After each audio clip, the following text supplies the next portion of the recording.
Hello, friends. Susan Axelrod here, confidence coach. I help you break through it to get to it. That's what one of my clients just said to me today. Wow, you really helped me break through this one.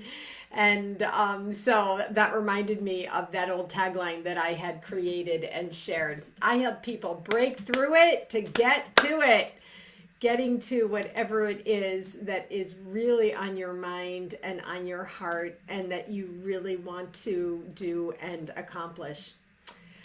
So it's Monday. We're at the beginning of another whole week ahead. How is your week looking for you? How did you do over this weekend?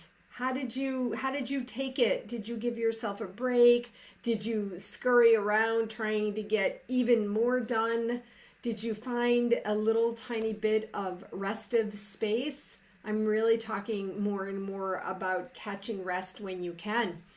I'm talking to a lot of people and hearing from a lot of people that they're doing stuff with family in a way that they really haven't done in the past.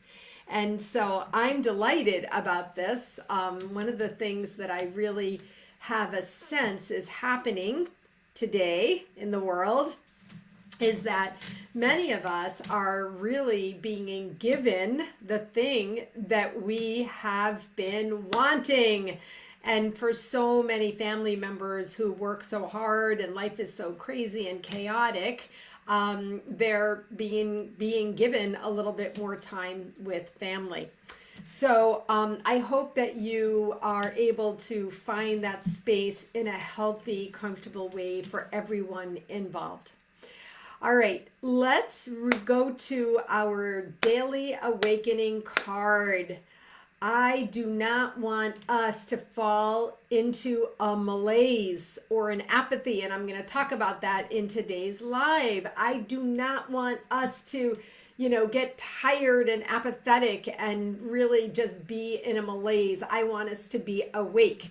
And so I looked through a couple of my awakening cards and I decided to read and share this one with you today because I just felt that it was very resonant.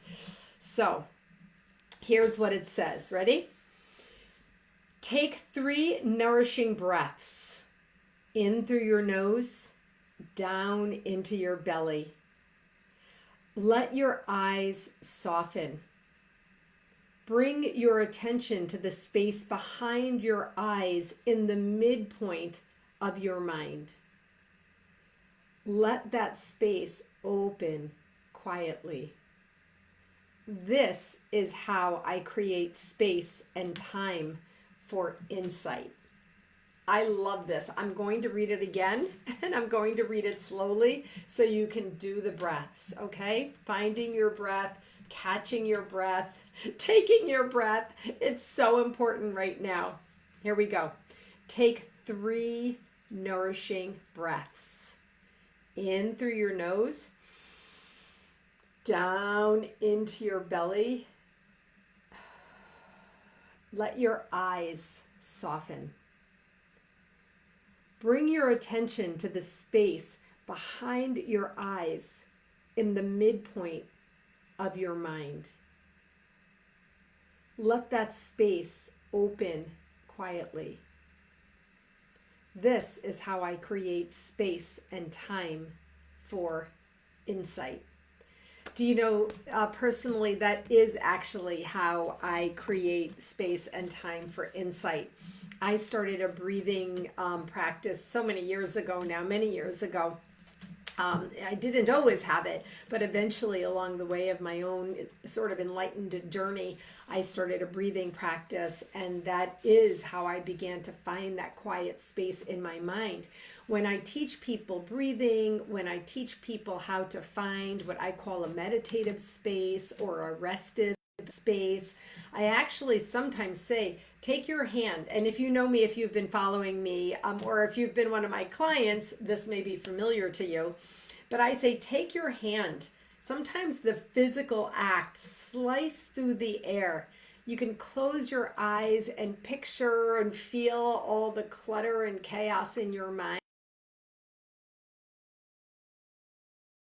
through the air in front of you, picturing yourself slicing through the clutter and the chaos, the worries, the anxieties.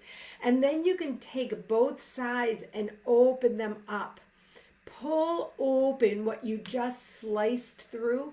You can open it up, and you can actually take mental clips and clip off the sides that you just opened up. And what you're doing there is you're actually creating that space for insight. Not that everything magically or miraculously disappears, but it's over here. Can you see the space in between? You actually are creating that physical space. And that is the exercise that I actually used for myself for a long time because my mind was so cluttered and so chaotic. I did this exercise. You breathe in, you kind of get quiet, just like the card said. You literally slice through, open up. And as soon as you open up that space, there's this clear space right there. And then you clip off the ends.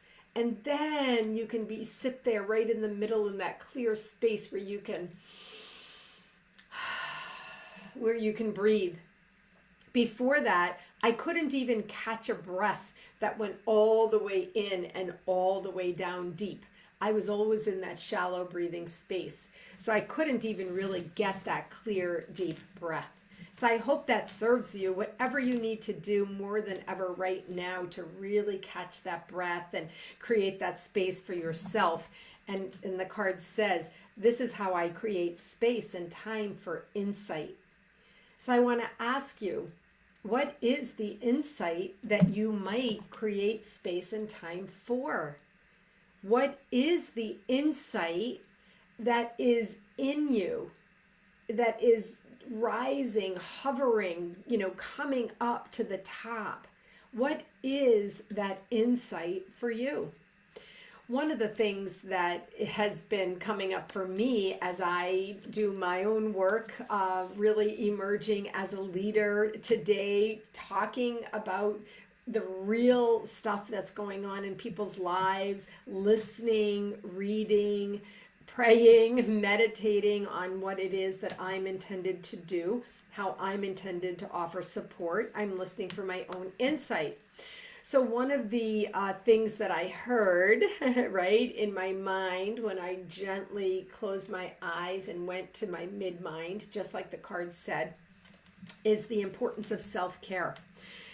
Now, I've been doing some work in self-care for a couple of years. As I've grown my confidence coaching practice, I realized through my work, and it developed and evolved, that well-being is a basis of feeling confident. That when you are in a state of unwell being, when you're in a state of disarray or chaos, then you really can't be confident. Your confidence actually comes down notches when you're feeling personally unsettled or chaotic or in disarray. And so it's hard to find that confidence space where you square your shoulders and you're very clear and sure, not arrogant, but just confidently, pursue whatever it is that you're intended to pursue. And so I evolved this whole area of my work in wellness as part of my coaching. So anybody who works with me in my coaching knows that I do breathing and stretching, which is centering and also grounding. And so as I grew that area, self-care showed itself to me. So I wrote a year-long, 6 articles actually I wrote in one area of healthcare. But what came to me this year over the last several weeks, I've been creating these self-care memes for people to really try to ramp up their self-care practice while we all are in this shared stressful space. I mean, if you line up 10 people, if one of them is a narcissist, you can boot them out of the crowd. because narcissists don't experience emotion. They don't experience personal chaos. If somebody has true narcissistic personality disorder, it's not about them. They don't worry about anybody else. But the 9 of us who are left, if you line 9 people up, I would venture to say that at least 7 or 8 of the 9 would today communicate that they are feeling a bit of stress. And the scale goes like this, right? From a little bit to a lot. I will tell you that I have been hearing some people, all of them are older, who are saying, I'm having fun with this time. I'm getting time to spend with my spouse. I'm getting to do my hobbies. I don't feel called and obligated and responsible to go out and do all these things for the volunteering or that I was doing.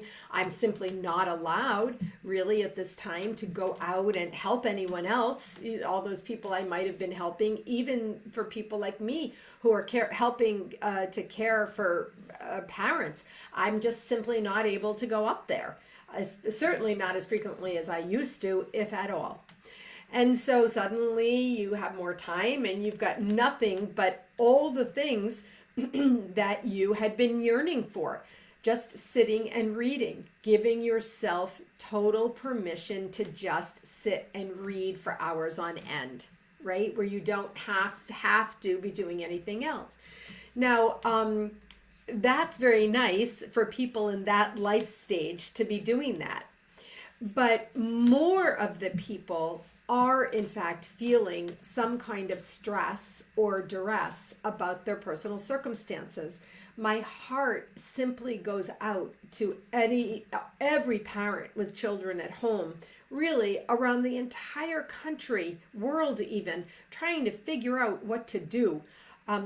Talking about homeschooling and never mind homeschooling, just being 24/7 with your kids in the house without a real outlet for real social engagement or any kind of external engagement. Of course, you can go outside and walk and they can go outside and play in the backyard. But I'm talking about social interaction and social engagement. So my heart really goes out to families today. And that's a very, very high stress state. So I believe that at least 7 out of 9, those 9 people I talked about, maybe as many as 8 out of 9 are feeling in a stressed state. And I could feel that, some of them are way off the charts, really living in a very fearful way of really being in fear of actually dying. And I'm not judging that. That's what's on their minds, all the way down to people who are just struggling because it's a drag and it's hard right now, but not per se living in fear, just stress from all that's going on. So I ask myself, how am I intended to leave? I've got this whole self-care thing going on. And one of the things that I have known for a long time since I've been doing it is that movement helps. Now, most people know that developing an exercise routine really is helpful in so many ways, right? Most people are well aware that you're supposed to, right? Supposed to exercise. It's good for your physical body. It's good for your mind, et cetera, right? But probably I might say more people don't exercise. I have never studied this. I've never actually researched this. This is just anecdotal. But of the people I know, including myself, more people don't do as much as they think they should or as much as they kind of know they should, or maybe as much as they want to because they can't because of work and all kinds of various things. There are some people who are gym rats and they're in it every day, and that's awesome. That's really great. But more people are probably just regular people. So this is how my mind works. I always go all the way over, but then I come back somewhere to the center of the people I'm speaking to. I'm not speaking to anybody all the way over here or all the way over here. I'm speaking to people generally in the center who are just generally struggling in various ways. So I decided to create something called SMR, simple movement routine. Now, this is a phrase to create a simple movement routine for yourself, SMR. I really want to try to encourage you to think about, what is my SMR today? What is my simple movement routine? AKA exercise, but I don't want to say exercise because why? Exercise creates this block. For me too. Exercise creates a block. And then also what happens if you're not exercising the way you're supposed to, you get this total block about guilt, right? Oh, I should be exercising. And then you go down the tubes, right? So something like this, a simple movement routine, an SMR, can really be a tool to support you so well right now. So one of my SMRs, one of my simple movement routines is walking. I have a dog, and so I have to walk the dog kind of whether I like it or not. I've walked him in snow, rain, heat, sun, in the beautiful clear fall weather. I walk him day and night. I walk him no matter what.